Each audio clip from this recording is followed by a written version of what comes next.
গাছের কচি লাউয়ের সিল্কা ভাজি করে খেতে খুবই কিন্তু মজার লাগে।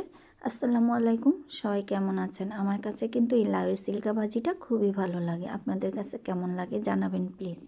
তো আমি এখানে কিছু কচি লাউয়ের সিল্কা কুচি কুচি করে কেটে নিয়েছি। এখানে নতুন আলুও কুচি কুচি করে কেটে নিয়েছি। কেটে আমি এটাকে ভাপ দিয়ে নিব সিদ্ধ করে, কারণ লাউয়ের সিল্কাটা যদি সিদ্ধ করে ভাজি করা না হয় তাহলে এটা একদম শক্ত শক্ত থাকে, খেতে একদমই ভালো লাগে না।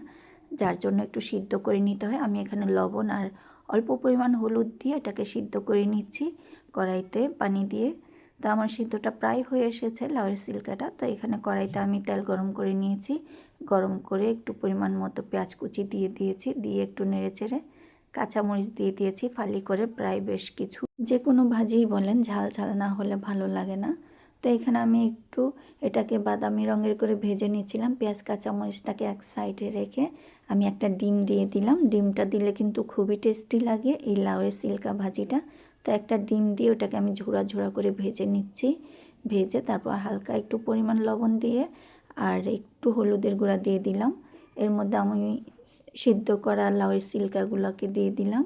দিয়ে ভালো করে ভাজা ভাজা করে নিচ্ছি, একটু নেড়ে চেড়ে একদম এটাকে ভাজা ভাজা করতে হবে। তো লবণটাকে আমি দেখে আরও একটু লবণ দিলাম, লবণে কম হয়েছিল তাই।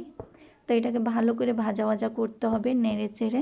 তো আমি এটাকে ভালো করে ভেজে ভেজে নিচ্ছিলাম। তো আমার এই লাউয়ের সিল্কা ভাজিটা হয়ে গিয়েছে। আমি দেশি ধনিয়া পাতা দিয়ে নামিয়ে নিব। আমার লাউয়ের সিল্কা ভাজিটা কিন্তু খেতে খুবই দারুণ হয়েছিল। আপনারাও এভাবে ট্রাই করে দেখবেন, দেখবেন খুবই মজা লাগবে। এই যে আমার পরিবেশন করার পালা, আমার লাউয়ের সিল্কা ভাজি হয়ে গিয়েছে। আজকে এ পর্যন্ত, সবাই ভালো থাকবেন।